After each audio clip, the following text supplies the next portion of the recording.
going on in the world right now. If you're new here, what I've been doing on our social channels, both on Facebook and on YouTube for, well, I guess ever since the whole COVID thing started, is hopping on and trying to just get here and connect with you and answer any questions that you might have. So those questions could be directly related to dropshipping or e-commerce in general, or even anything with digital marketing. What I want to do is just use our time together here to, again, just try to help you with anything you might be unsure of or anything that you might be struggling with. And if you're brand new here and you're like, who is this guy? What is Dropship Lifestyle? Just so everyone's on the same page. My name is Anton Kraly. I'm the founder, if you want to call it that, the creator of Dropship Lifestyle. I started this company back in 2013, and ever since then, what I've been using it for is to help people build highly profitable, semi-automated online stores. So we have thousands of success stories from all around the world. So yes, this works anywhere, and regardless of what country you're calling in from or wherever you are, again, please just feel free to ask questions and let me know how I can help. And also, let me just say that as this thing kicks off and we start getting connections on here, let me know in the chat box where you are connecting from. So right now, I am just north of Charlotte in North Carolina, and I'm curious where everybody else is calling in from. And also, if you see me looking over at my phone, it's not because I'm distracted or ignoring you. It's because we also have people submitting questions over on Instagram. So I am going to pull up those questions as well. So I have our full database to pull from. And let's kick this off. So I see here, we had somebody ask about finding suppliers. Cool, we're definitely going to be covering that. Let me start here though with Instagram, and then we'll hop back and forth between both Facebook and YouTube also. So this question came from Davil, and it says, how many days average for the first sale to come in? And how much money spent in ads a month? Okay, so that's a great question. Let me actually switch my screen here. I'll pull up our digital whiteboard. What we do inside of Dropship Lifestyle, which is my online coaching program, is we have something that's called a 21-day launch plan. And what this does is break down everything we do, but it breaks it down into just 21 days. So each day there's an action task. And if you complete all these action tasks, then on day 21, your store is getting traffic, ready to make sales. Now, let me just break down the things that are covered in the 21-day plan, because if you're not a member of Dropship Lifestyle, just so you kind of know our process from step 1 to 7, because there's 7 core steps. So the first step that we do is what I call niche selection. So this is what it sounds like. It's just choosing what product type you want to sell. Honestly, if you know what KPIs, what key performance indicators to look for, that doesn't take long. You could do that in a day or two. The next thing that we spend time on is market research. And I really do feel like this is one area where I differ from a lot of other people out there that are building e-commerce stores, because what a lot of people do and what the mentality typically is I'm going to build this store and I'm going to test products. You probably heard that phrase before. I'm going to test products with Facebook ads. Listen, I would never do that, and I don't recommend you do that either. Before we even think about building our store, we put a ton of time into market research to make sure whatever niche we're going to get into actually has the potential to make us money. And if it doesn't, then why am I going to build a store? Why am I going to spend any money? So the second thing we spend a few days on is market research. The third thing that we do within those 21 days is basically web design. This is when you're creating your store, you're installing apps, you're setting up your logo, you're setting up your content pages, you're uploading products. You are basically just building your whole Shopify store. Now, step 4 for us is what I call supplier approvals. And this is another thing that we do kind of differently. Whereas some people will just try to find like arbitrage deals they can work out, where maybe they list products and hope they could find them cheaper on eBay or Amazon or Etsy or something like that. With us, we're actually becoming authorized retailers, and that's a key phrase. I'm going to put that here. We're becoming authorized retailers for the brands that we sell for. So we're not just trying to sell products we're not authorized to sell. We're not just, again, trying to arbitrage our way into profits. Instead, we're proactively reaching out to the brands, getting approved, and being authorized to sell their products. The fifth thing that we do is focus on CRO, conversion rate optimization. We do this so that when people go to our stores, they'll actually buy from us. The sixth step that we focus on is traffic.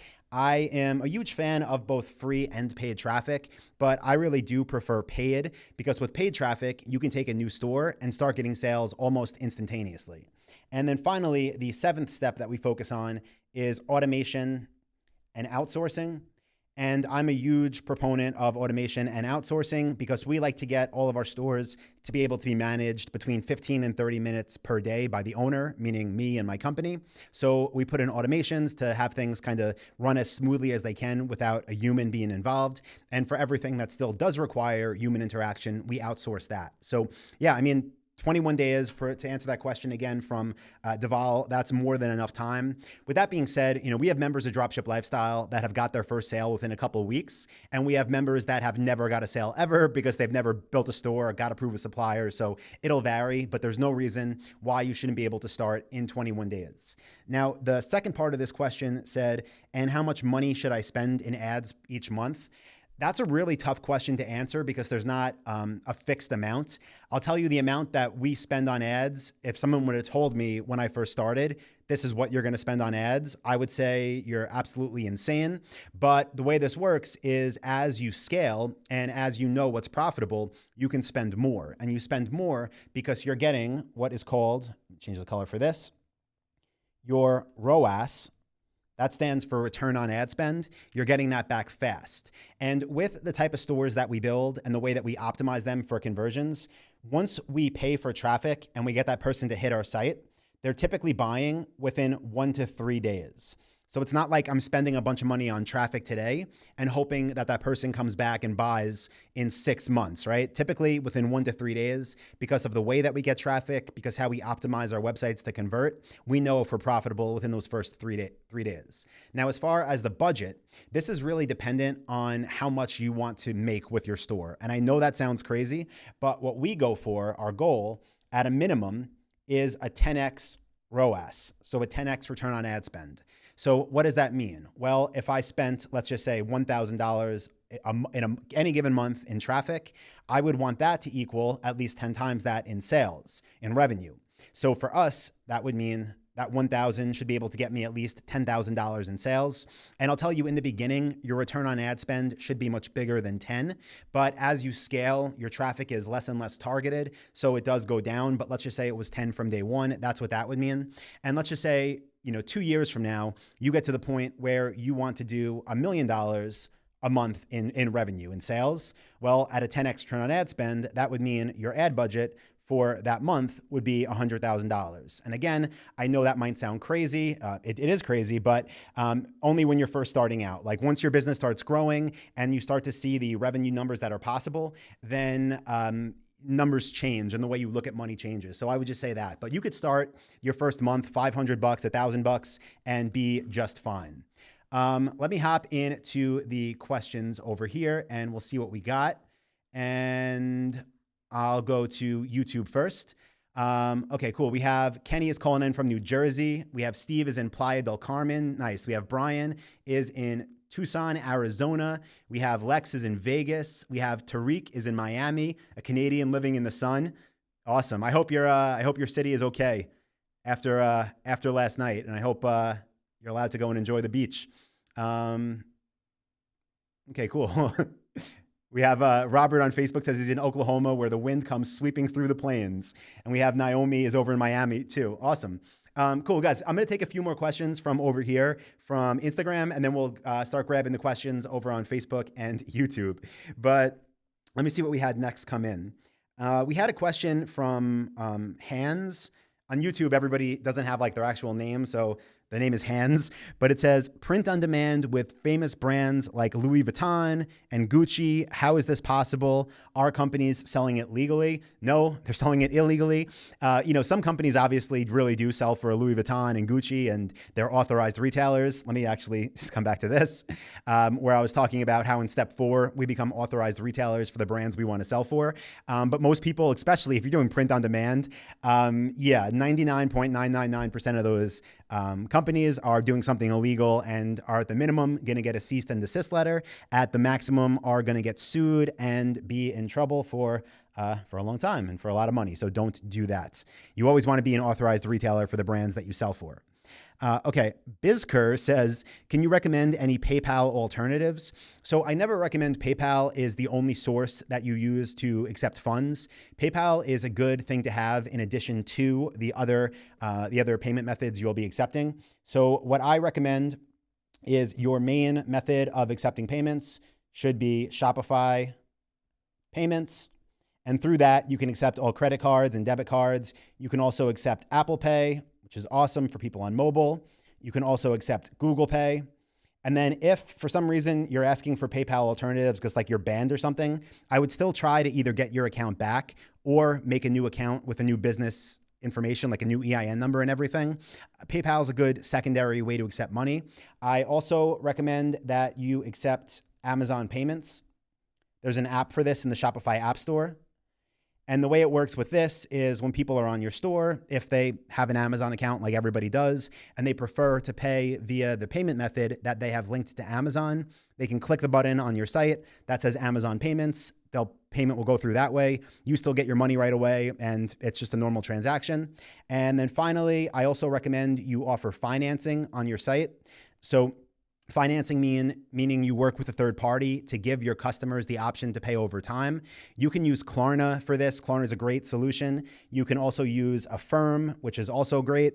You can also use PayPal Credit, which is also great. And coming soon, I don't know if you saw this, I actually just released a podcast this morning that is talking about my top takeaways from Shopify Unite, which is their annual conference. And they just announced that they're going to be releasing something called Shop Pay Installments, which is basically financing built in to Shopify's payment system. So if a customer chooses to pay that way on your store, you still get the money right away. The customer never leaves Shopify or never leaves your store, and the customer can make payments to Shopify. But again, you get the money right away. So that is what I recommend there. Okay, cool. Let me come back in here and see what we got.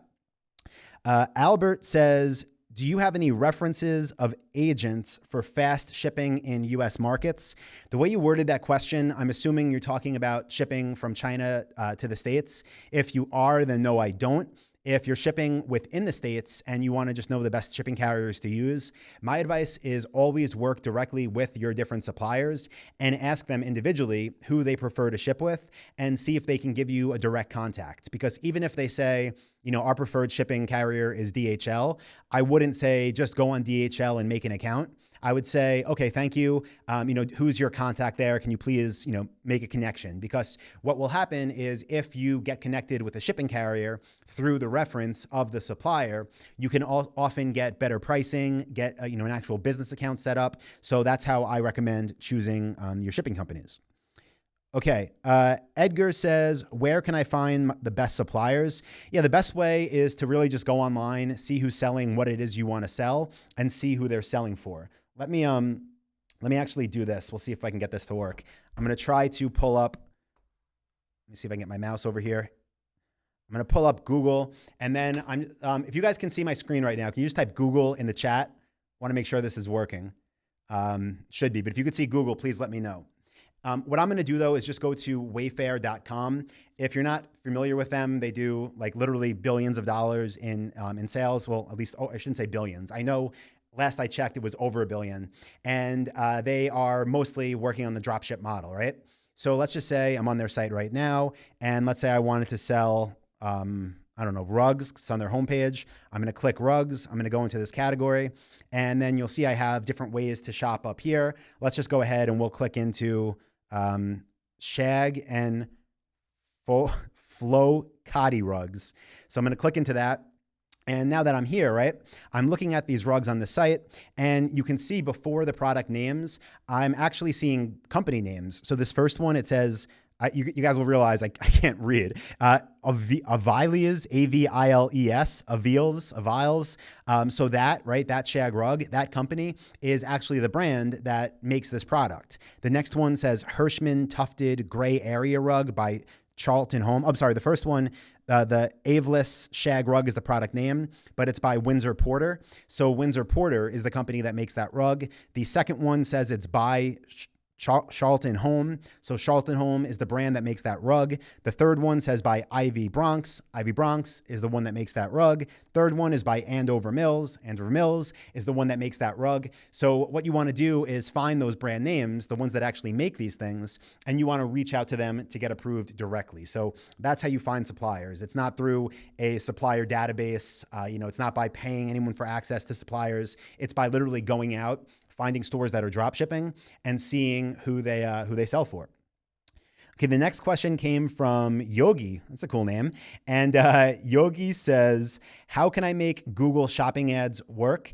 Yeah, so Google Shopping ads they're not hard to make work, but there's different levels, just like anything, right? Based on how you start and how you scale. So let me pull back up the digital whiteboard over here and show you what I recommend if you're just getting started with Google Shopping ads. So what you want to do, step one, is create a Google Merchant Center account. Now, Google Merchant Center is basically what ties together your product feed, so your product catalog, to Google Ads. So make a Google Merchant Center account. The second thing you want to do is install an app on your Shopify App Store that you can use to link your products to Google Shopping. There's a bunch of them. I don't recommend using the free one that's made by Shopify because it's just terrible. But just go into the Shopify App Store, type in Google Shopping, and you'll see your options. You can pick which one you think works best for you. But you get that app and you connect that to your Merchant Center. And what that does is allow your product feed to be able to go into Google Merchant Center. Now, when you are setting up this product feed, you can choose how you want your products to be displayed. And there's this new thing, it's relatively new, maybe a month old at this point, probably just over a month old, maybe 5 weeks old. And it's called Google Shopping Actions. I'm sorry, Google Shopping Actions there's too many new things. It's called Surfaces across Google. So what you want to do inside of your Google Merchant Center account is check off that you want to be included in surfaces across Google. And what that's going to do is allow your entire product catalog to show up in free Google product listing ads. So let me pull this up and show you what that looks like. Let me go back to Chrome. And I'm just going to go to google.com. And then I'm going to search for a product. So I'm at a stand-up desk. I'm going to search for stand-up desk, search for it. And what you're seeing here in my search results on the right of the screen are Google product listing ads. Okay, so these are paid. Whoops, didn't mean to click that right away. The things on the right of the screen, the people that are advertising there are paying to be there. Now, if I click up top, you'll see it says shopping. It's the second tab next to all. That brings me in to Google Shopping. And the top row, if you see in the top right, let me zoom in so you can see this, it says sponsored. That's because this top row of products are also Google product listing ads, right? They're Google Shopping ads. So again, the top results are people paying to be there. But then when you go down here a little bit and you see all of these results, it's a funny photo of that woman in that tight dress. I bet that gets a high click-through ratio. These though are free. These are just Google product listings. So this is where you can appear for free. And let me go back here and show you. If you enable surfaces across Google. So how do you make Google Shopping work for you? First, again, make sure your products are linked and syncing correctly. Next thing you want to do is make sure inside of your Google Merchant Center account, you're enabling surfaces across Google because that's going to allow you to show up in the free product listings. The third thing you want to do is inside of your Google Ads account, because Google Ads is what powers not just search text ads or display network ads or YouTube ads. It also powers Google Shopping ads. And in here, you want to make a new shopping campaign. And in this shopping campaign, you want to only include the products where you have the best margins when you're first starting. So don't make a Google Shopping campaign and include products where your best potential margin is $40, not when you're first starting. Do it with the ones that you can really make money on. That way you'll be spending money on ads there. And the other ones where your margins are okay but not great, you can still get organic traffic for free because you enabled surfaces across Google. And if that makes sense, or if that's something new that people just learned, let me know in the chat. I want to hear what you guys have to say. I'm going to hop back in there. And also, I want to say for everybody that's here and that's not a member of Dropship Lifestyle, once we wrap up this call, highly recommend you go to this link, put it on the screen right now, dropshipwebinar.com. I'll also link it up in the replay, but you can get a free training there. It's about 2 hours long, and it goes through how we build highly profitable semi-automated stores, includes things like the KPIs that we look for when we're doing our research, how we're getting traffic, and I also make a really good offer on that presentation for Dropship Lifestyle. So it's worth your time, plus it can save you some money. Now, let me hop into, I gotta move my mouse correctly. Let me hop into Facebook questions for a minute, and then we'll take some from YouTube. So I'm gonna go back to the top, and the first question came in from Alec Chess, and it says, what should I do to accelerate sales except listings and pay per click? So things besides getting traffic, I guess you're asking, like, so to accelerate sales with the same amount of traffic that you have, I'm assuming that's the question. What you would want to do there is focus on conversion rate optimization, 1,000%. That's what's going to make the difference of people just visiting versus people buying. The first thing I would say though is if you're just not looking to spend more money, then what you should focus on also is tweaking your ad campaigns so that your money is better spent. So doing things like I just mentioned, where you're segmenting out your products, where the profit isn't there or not where you want it to be. Also, what you would want to do is add in negative keywords for anything you're appearing for that's not making you money. That way your money won't be spent there anymore. It'll go to better value keywords, and you can make you can use negative keywords, I should say, in any type of ad campaign on Google. So whether it's search text, Google Display Network, video, whether it's Google Shopping, you can use negative keywords, and you should. Now, once you're trying to optimize, I'm in the members area now for Dropship Lifestyle, so I just want to show you this. If you go into the Dropship Blueprint, which is our core training program, let me let it load. And then you go into module 5. So let me scroll down. Optimize for conversions.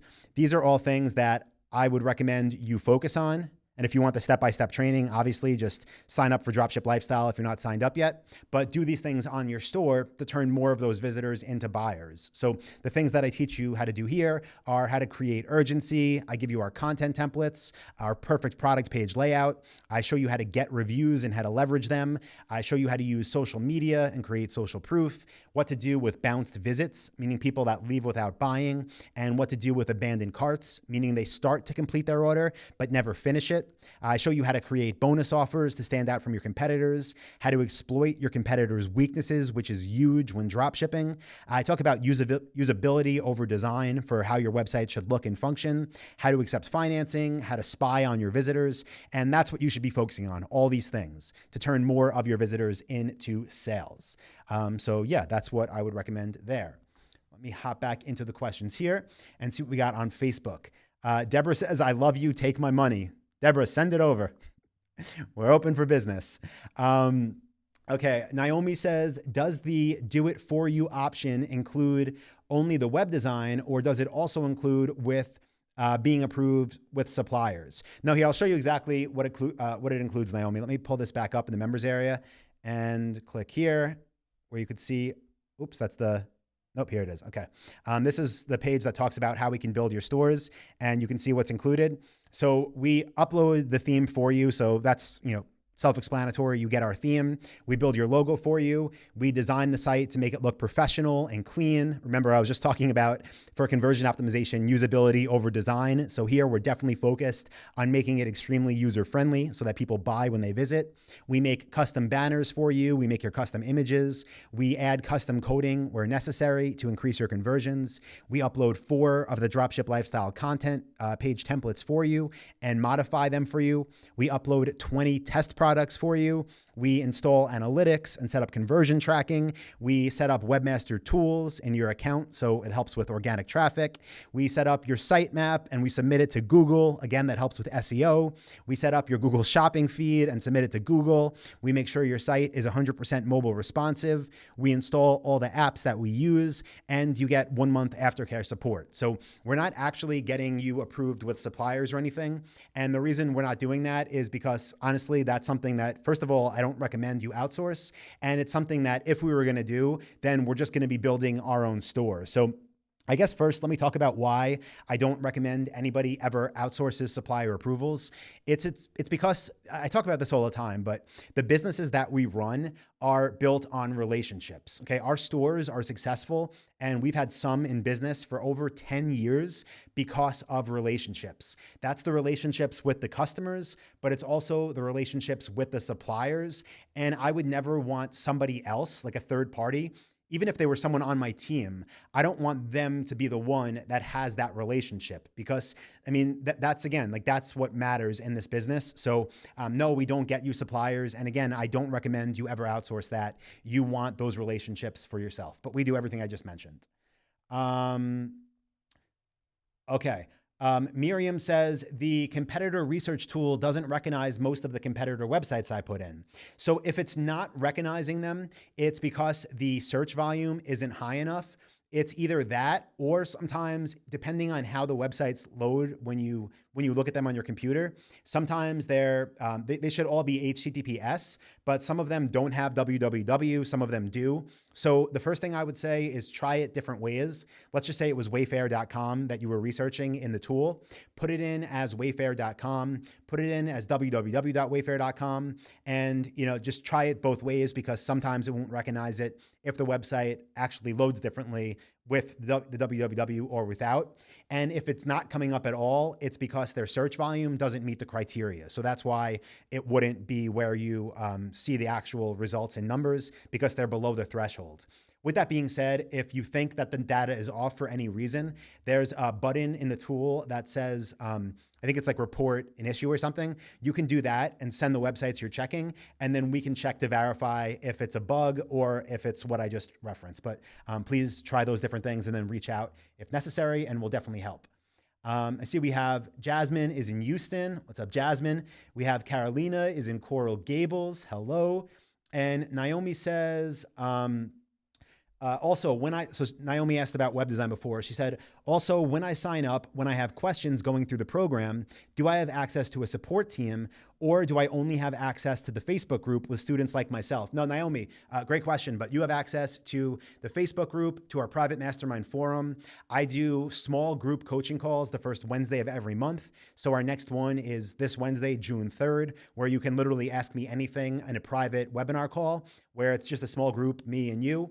And I can check out anything you need me to check out. And then you also get priority email support, where you have access to our team that can troubleshoot anything you need help with. So we got you covered there. And we also have a private coaching program available for anybody that wants that. Steven on Facebook says, I'm interested in the Dropship Lifestyle Blueprint, but in order to make the most of my investment, do I need to have a niche picked out first? No, Steven, here, let me pull this up. So I'm back in the members area now. Here, this is actually a niche verification thing that we have available to our members. So once you're a member, you go through this process and then we verify your niche for you. But I also want to show you in the blueprint and go back into, this is what your members area will look like. I'm going to go back into the main Dropship blueprint, and you'll see here, module 1 is literally all about niche selections. Let me zoom in. What I cover here is the introduction to it. I cover our pricing criteria. I cover product sizes, weights, and profit margins, target market, brand loyalty, passion versus profit. I give you actual examples of good and bad niches, show you how to brainstorm niches, answer common questions, and then give you action tasks. So you definitely don't need to come with a niche. Module 1 is all about exactly how to pick one. So the answer is no. Okay, cool. And everybody was seeing Google, so I'm happy to hear that. I'm going to hop into YouTube questions a bit, then I'm going to come back over to Facebook. So let's see what we got here. We have Salima on YouTube. Let me pull this up. Yeah, for some reason I can show YouTube comments on the screen, but I can't show, well, I know why I can't show Instagram because they're on my phone, but I can't show Facebook. But Salima says, how do you search for suppliers in the US on Google if you are Canadian? Any other tips regarding Canadians selling in the US? Yeah, so in the Dropship Blueprint, we have something called the Doing Business Abroad course that covers specifically that. We also have this like mega thread in our private forum for members called, I I can't think of the thread title, but it's something about exactly what you're saying, Canadians doing business in the States. And that's got all the info you would need. But as far as how to see US results, if you're searching from Canada or anywhere in the world, just use a VPN. And you can find VPNs if you just go on Google and type in, free VPN, or at least get a free trial for one of them. And what you can do with that is just, you basically download this thing to your computer, and it lets you select what country you want the internet to think you're in. So you can select US or wherever. And then that way, every site you go to, including Google, will show you the US results. So you just need a VPN there. Okay, we had Kenny say he's calling in from New Jersey. Paulo says, what is the best software for automation from AliExpress to eBay? Yeah, so again, we don't drop ship from China. We don't use AliExpress. We only work with domestic suppliers. So I don't recommend doing that. If you wanted to, I'm sure there's apps that automate it, but again, I don't think it's worth your time. As far as sending orders to suppliers and doing that in an automated way, we do it with a custom automation that we built using a tool called Zapier. And Zapier basically just allows you to connect different platforms to each other and make different rules for what you want to happen, like after something else happens. So we have automation set up that when orders come in, they get automatically sent to the correct supplier. So we have that automated, but it has nothing to do with AliExpress or eBay. Okay, Kenny says, can you talk about advertising tips, please? From your videos I watched, apparently Google works the best. Yeah, so Kenny, I would definitely recommend after this call, again, go to dropshipwebinar.com because I dive deeper into this. But when you're first starting, my advice for everybody, and really what we do on every new store, is decide what our budget is going to be that first month, right? And the reason I'm saying this is because it sounds like if you're asking for the advertising tips and you're just hearing about us, what I recommend is decide that budget month one. Let's say it's $1,000. Maybe it's $500. It doesn't matter. Let's just say it's $1,000 though. What I'm going to do is what I talked about a little bit earlier in this lesson. So let me go back here and switch the screen again. Said in this lesson, in this coaching call. But what I'm going to do is, where'd it go? Notes are building up. Yeah, I'm going to go and I'm going to make my store. I'm going to upload all my products. I'm going to set up my Google Merchant Center account. I'm going to connect my product feed. I'm going to enable surfaces across Google so I show up in the organic Google product listings for free.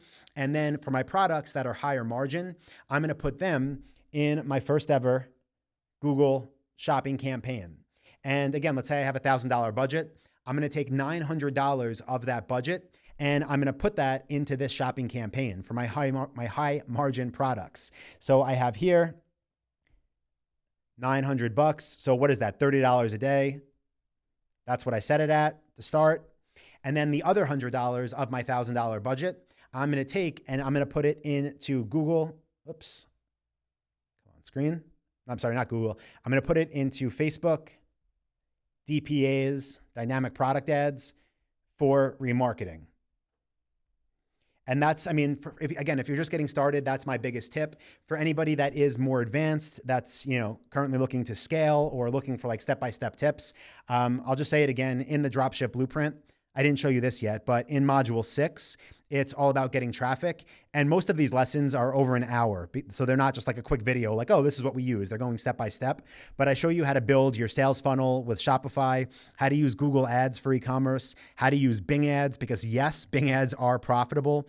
Show you how to use influencer marketing in the Dream 100. Show you how to do search engine optimization. That's like a 2.5-hour training on its own.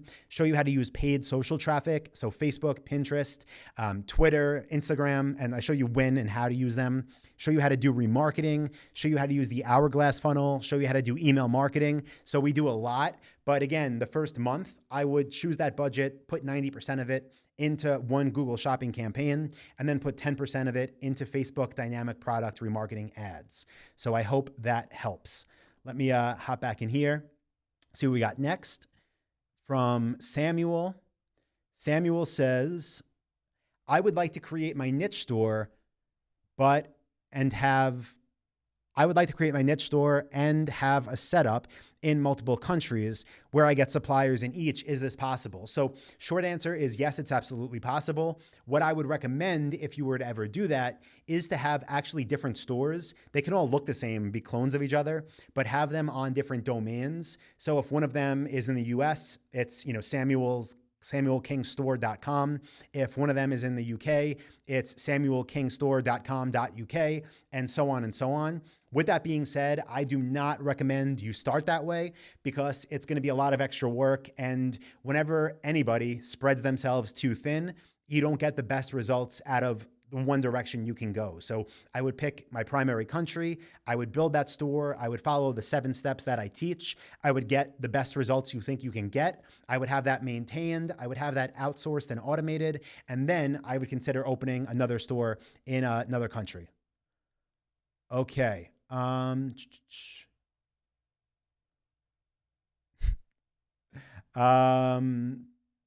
What about third world countries selling to the USA? We don't see Google ads. Yeah. So again, tried VPN not working.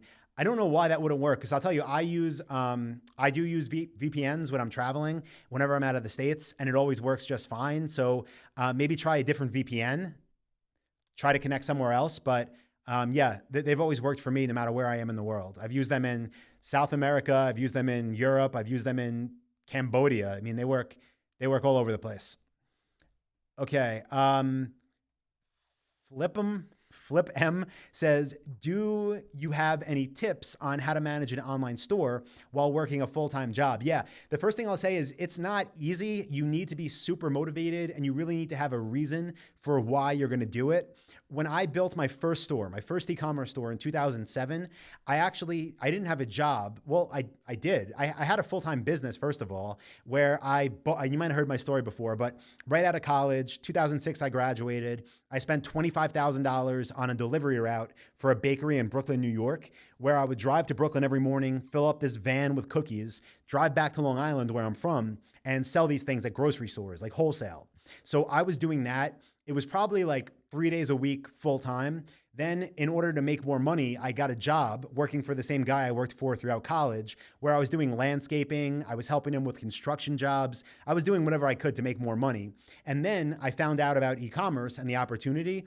So in addition to running my delivery route and in addition to working, every off hour in these other odd jobs to make more cash, I would go to my local library whenever I had time. So at nights, if I had any free hours on the weekends, and I would spend that time researching e-commerce, building a store, learning traffic. So the reason I was able to make that happen back then, honestly, is because I needed to make something work, right? That delivery business that I bought for $25K, I immediately lost hope and interest for it as soon as I bought it. I realized I made a terrible investment.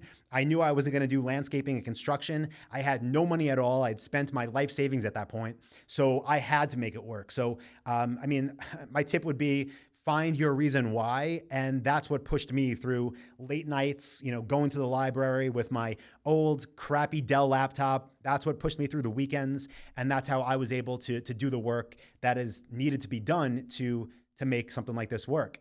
Deltiv just says, howdy, what's up, Deltiv? Hope you're doing well.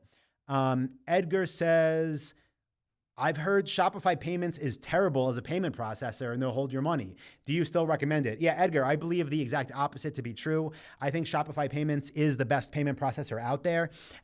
What I'll say is in regards to any merchant account, right?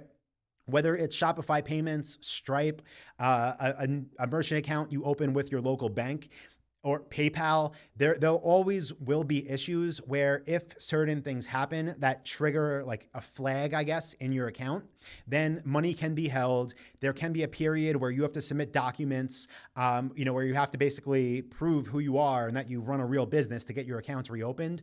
I actually think with Shopify Payments, there's a lot less chance of that happening than with other platforms like PayPal, for example. But just because it can happen and it has happened to some people doesn't mean it's the norm.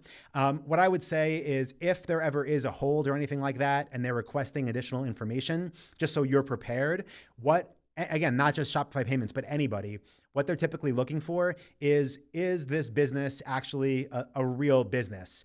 So let's just say you got 100 orders, your account gets flagged, Shopify sends you an email. What are they going to be looking for to reopen your account?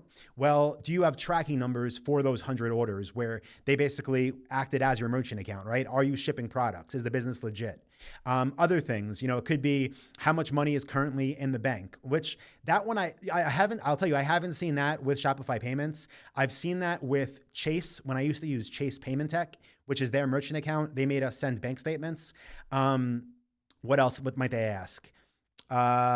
Sometimes your social security number, can they see, is your credit score, average? Is it fair? Is it great? Or is it terrible? So they're just trying to assess their risk. But again, I actually think Shopify payments is more lenient than a lot of the other options out there. So I don't think it's a terrible payment processor, and I use it. I recommend it, but be prepared. Again, have your, what do they call it? Have everything in order in case they ever do ask you these questions.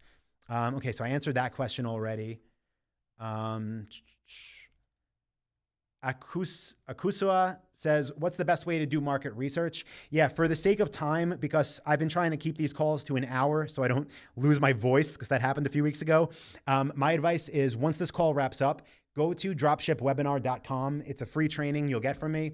Again, it's about 2 hours long. I also give you a free copy of this. Where is it? 237 profitable product ideas for 2020. So you can get this again for free at dropshipwebinar.com. But on that training, the first thing that I talk about are the KPIs that we use for market research and how to validate if a niche is good or not. Okay, let me hop back into Facebook for a bit, take some questions, then we'll go back to YouTube, time permitting. Let me get this off the screen. Okay, next question is from Veselin. And it says, is there any sense to target a town? Is there any sense to target a town with 15,000 people and try shop branding with ads? So let me go back to the little, our digital whiteboard here. It's actually huge, but let me go back to this. When it comes to geo targeting, which is what you're referring to, let's write it out, geo targeting. What this means is and again, you can do this on Facebook, on Google, no matter what type of ad campaign it is. But what this means is instead of just saying I'm targeting the United States, you can say I want to target within a 15-mile radius around, zip code in Manhattan, 10010, right? You can do that and it's fine. I don't recommend you do that unless, this is the only time, it's not common, but it can happen. The only time I'd recommend you do this is if you have a supplier, let's just say you sell for 20 different brands. And let's say one of those brands is located in Manhattan, right? Their warehouse is not Manhattan, let's just say whatever, it's in Brooklyn. And their products cost and your margins are okay, but maybe the items are huge and heavy, and maybe your margins with shipping don't really make you money, right? Like by the time you pay for cost of goods, by the time you pay for ad expenses, by the time you pay for shipping, maybe your margin is down to 15%. And you're like, no, I don't want 15%, I want more. Well, if that was the case, what you can do is that one brand that you sell for in Brooklyn, when you're setting up your Google Shopping campaign or any paid campaign, we'll just use Google Shopping for the purpose of this. You can make, I'm going to say 2 campaigns, but if you've been through Dropship Lifestyle, you know probably more than 2 campaigns. But you can have one campaign that has 19 brands in it. This one is targeting the entire US. If you're in the US, if you're in Australia, you're targeting Australia, whatever. And then you have one more campaign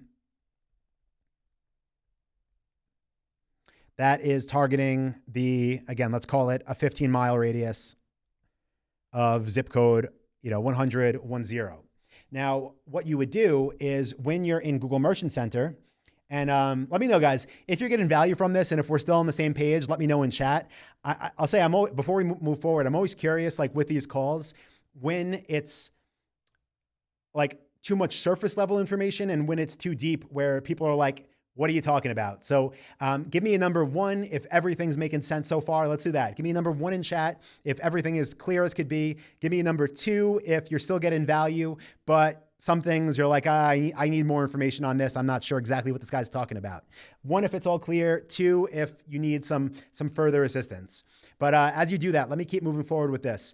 And I'll just show what you would do here is that you'd have that one campaign, 19 brands that the margin's good no matter where they ship. That's targeting all of US. Then you have your other campaign targeting a 15-mile radius of 100, and that has that one brand that's located in Brooklyn. So what's good about this is you're not going to be spending money acquiring customers where shipping is going to eat too much into your profits, right? Again, it's not the most common thing in the world, but it can come up, and that's exactly how we address it. Now, you might be thinking like, well, that covers me with paid traffic, but what if somebody searches on Google organically, finds this supplier and buys from me? Well, that's great because now you don't have your shipping cost, right? Before I talked about the 10x return on ad spend that we get. Now your return on ad spend is basically infinite because you didn't pay any money to acquire that customer. And the difference between what you could have spent on ads can now go towards that shipping cost, and your margins can maintain just like it was one of the products that you were spending money to acquire the customer. So hope that's making sense. And let me hop back into the comments and questions and see where we're at. We have Ray here, and Ray says, do you complete e-commerce websites? Yeah, Ray, we do have the option. I'm not sure when you asked that because we've been going for 45 minutes now, but I talked about that earlier. Hopefully a replay of this post to our page once this call wraps up. You could check it out, but we do have that option available to members, yes. But it's only available for members of Dropship Lifestyle. Okay, Vesselin says, yeah, so a continuation on the geo targeting, or what about 1 million people in a city? Yeah, I wouldn't worry about it based on how many people are in the city. I would worry about it, again, only when it comes to shipping rates and maintaining profitability. Ruthie says, if Shopify has placed a 30% reserve on, let me go back to the screen.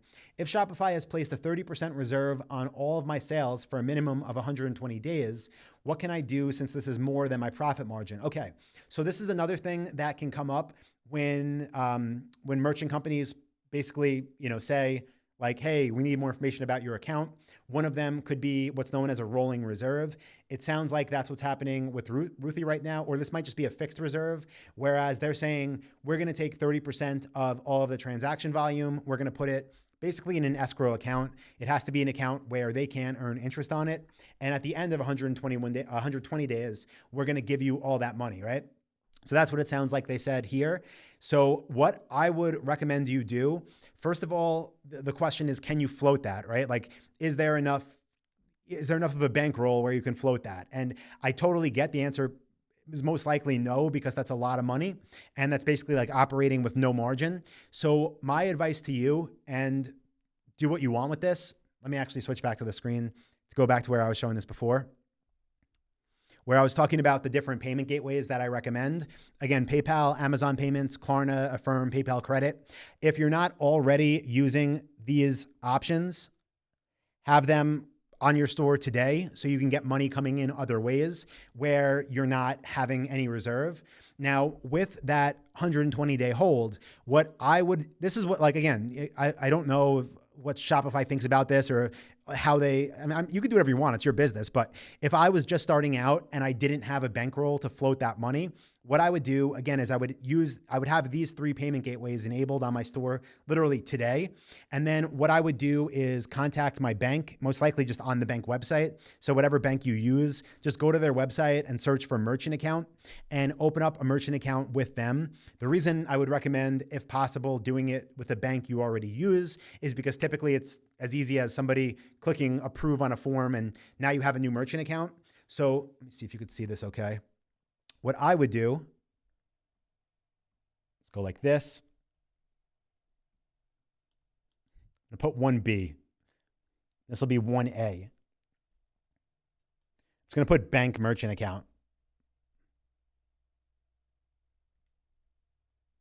I'm also going to put this because it's possible that your bank doesn't open merchant accounts, in which case you can use a different bank, but you can also go to checkout. Again, this is what I would do. go to tocheckout.com and open an account with them because they integrate with Shopify. And then what I would do in my Shopify settings is I would swap out Shopify payments under payment processors, and I would swap it with the new one, whether that was a local merchant account or tocheckout.com. That way, when people bought, I got all the money right away. Now, with that being said, my ultimate goal here would still be to get the reserve off of Shopify payments and be able to use it profitably and without a reserve in 120 days. So what I would likely do is maybe every other week, I would go into my Shopify admin and I would swap out my merchant account, my bank merchant account with Shopify payments. I would let like one sale go through from it.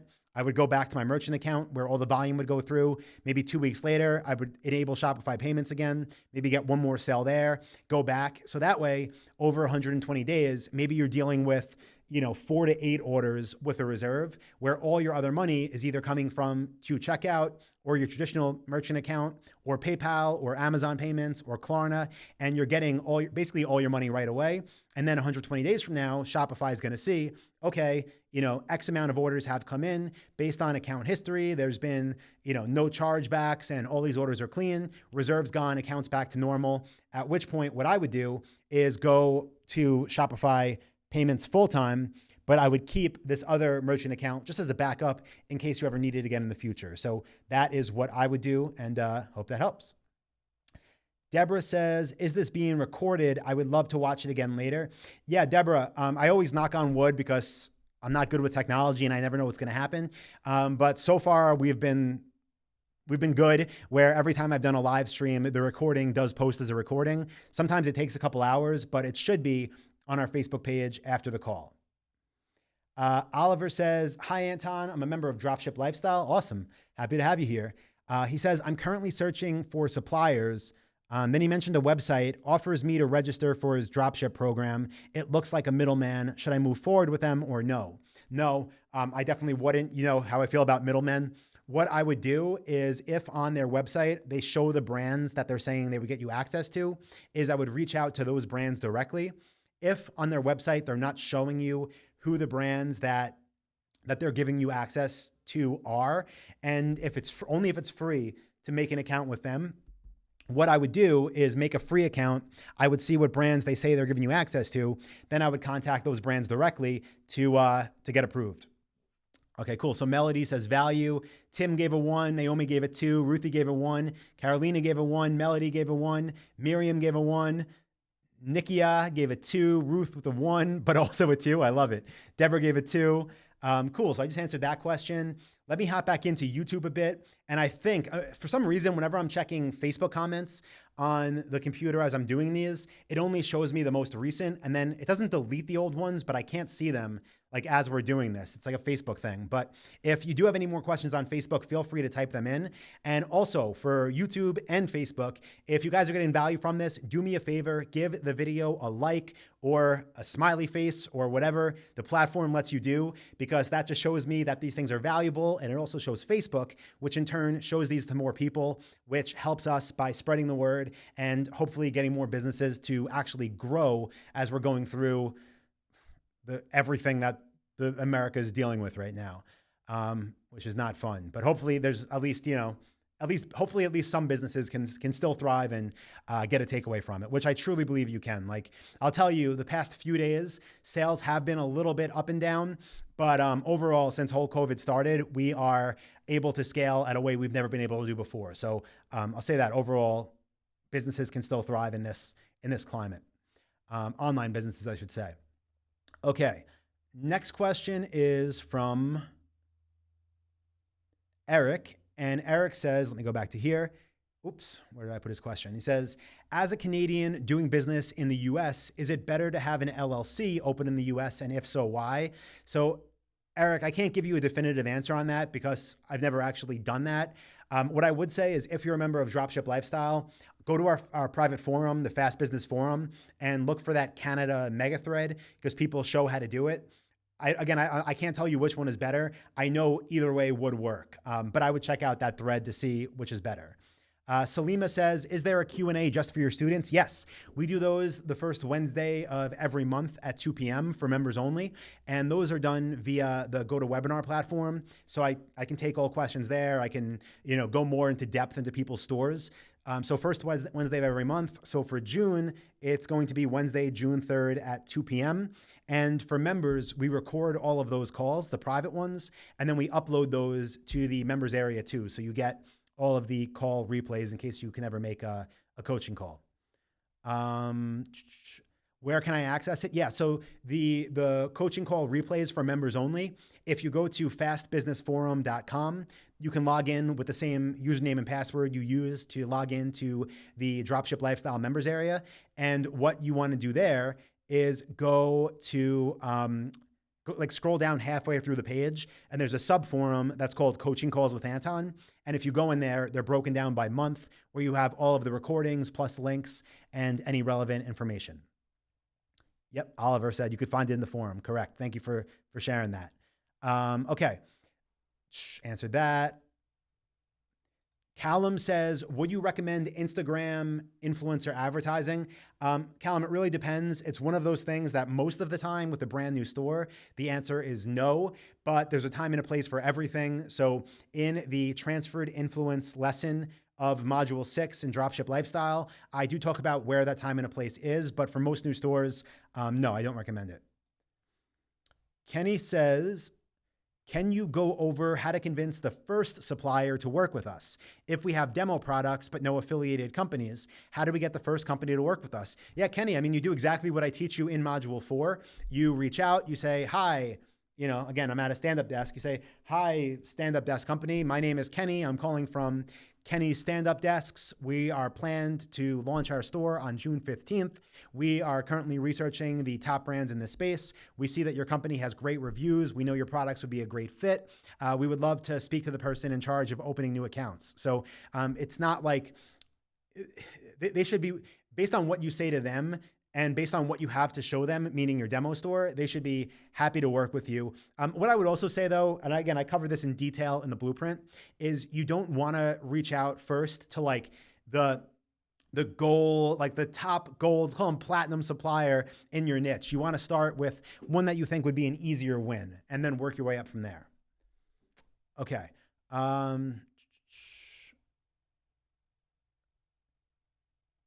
Straight value. Appreciate that, Ryan.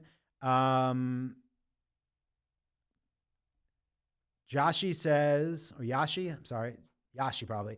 Hey, Anton, I'm having major issues with my conversion tracking.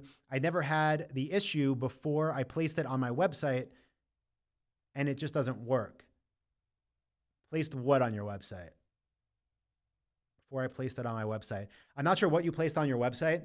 I'll tell you, if specifically you're talking about Google conversion tracking, the way that we do that is actually through remember before I was talking about the different Google product listing apps. So in the Shopify App Store, the ones that connect your store to Google Merchant Center, the one that we use, there's like a little checkbox to enable conversion tracking, and it does it, like basically it adds the pixel automatically through there. So I'm not sure what you mean you added to your store, but we do it directly through the app that we use. Okay, Sufiane, I probably just butchered that. Sufiane says, Anton, I started following recently and watched your videos. So much info, legit info. I like your presentations and the way you break stuff down. I'm starting my store soon. Wish me luck. Congratulations. Thank you for the kind words. And yeah, good luck. And remember, I don't know when you hopped on this call, but I mentioned this earlier, that like the thing that gets people results is being willing to have that delayed gratification, knowing their why, like why they're going to do the work. And then if you're already doing something else full time, making that time in the evenings, making that time on the weekends, and doing what needs to be done to get to the point where you can start to consider outsourcing automated. But good luck, do the work, and you'll make it work. Okay, what payment software is used by Shopify? Yeah, we use Shopify Payments, but again, they integrate with basically any merchant account you can want to use, but we use Shopify Payments, which is powered by Stripe. Don't make an account on Stripe though. You do it straight through the Shopify backend. And says, how often do you receive the money? Deposits happen within 48 hours. So that's how fast. Jonathan says, can I use a large negative Can I use a large negative keywords? I guess it means list on my Google Shopping ads from the start. Yes, you can. You can put negative keywords in right away. What you'd want to put in there are what we call universal negatives. So the things you would never want to appear for, but you can do that from before any money spent. .com Planet says lots of value, always does the best dropship videos. Thank you. I appreciate that. Bunny says, hey, what's up, Bunny? What's the best website to dropship from? There's not, if you're talking about building a store, then Shopify, but there's not a best website to find products or suppliers. The best way to do that is do your own research, like I showed you on Wayfair before. And if you go to Dropship webinar after this call, I show you how to verify if a niche is actually good or not. So check that out. C. Sexton says, do you have to be passionate about your niche? Not at all. I tell you, like with me, what I'm passionate about is building the businesses. I'm passionate about having somebody come to our store and being able to optimize it in a way that turns them into a customer. I'm passionate about having our customers leave us good reviews. I'm passionate about getting our ad costs down while getting our sales up. So be passionate about the business. The actual products you don't need to be passionate about. Cassandra says, hey, Anton, have wasted money on gurus on this platform. How can I get on your webinar? Yeah, it's just dropshipwebinar.com. Again, you know, it's over 2 hours. The first 2 hours are nothing but training. Again, I also give you a free copy of this, 237 profitable product ideas. And then at the end, I make an awesome offer for the Dropship Blueprint. But even if you don't take that, you still get this and you get 2 hours of pure training on how we build these stores.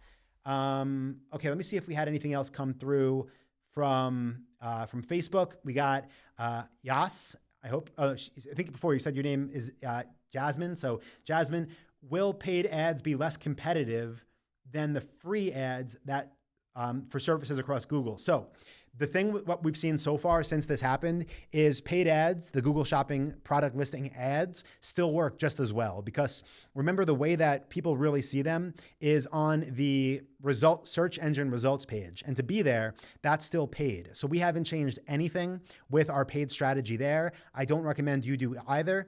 And what we've seen now is just some extra organic sales from the free listings. So far, things are working pretty much as normal, but with some extra free sales. Okay, let me see here how we're doing on time. Okay, so we've been about an hour. Let me take a few more questions, guys, before we wrap this up. And Christian says, hi, Anton, I have a big issue and I would like to know about what to do when your business manager gets disabled. So that's in Facebook. Christian, I've made a video on our YouTube channel. I see you're watching this on YouTube right now.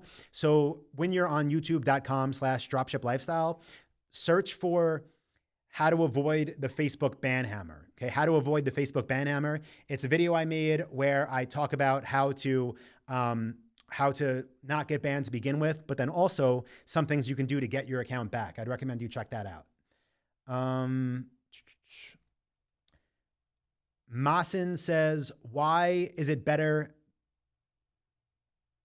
So I'm guessing you're asking, why is Shopify payments better than connecting Stripe straight through Shopify? Because it's that deeper integration. Again, it's powered by Stripe. So that's like in the background who's actually doing the management of it, but it's literally like coded into Shopify. So things are just cleaner. It works smoother, super easy to turn on Apple Pay and Google Pay and have the buttons appear. It's just a cleaner integration.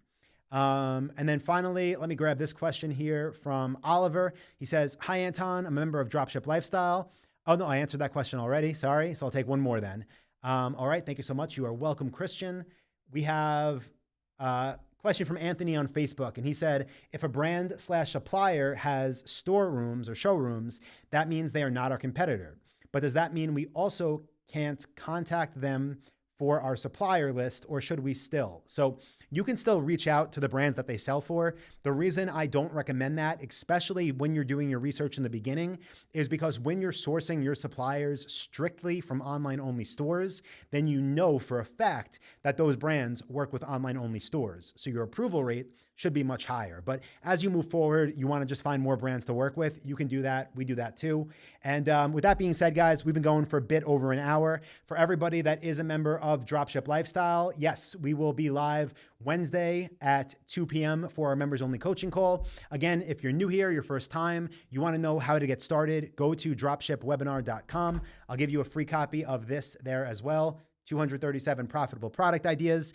And again, if you got value from this, whether it's on Facebook or YouTube, do me a favor, give the video a like or a thumbs up, leave a comment below. And if you know anybody that would benefit from any of the dozens of questions we just covered, do me a favor, share this with them, spread the message, get everybody making some money while the economy is still up and down and up and down. And yeah, finally, stay safe, everybody, whether that's from any of the million things that seem to be happening in the States right now. But appreciate you all. Have a good week, and I will talk to you all soon. Wednesday for members.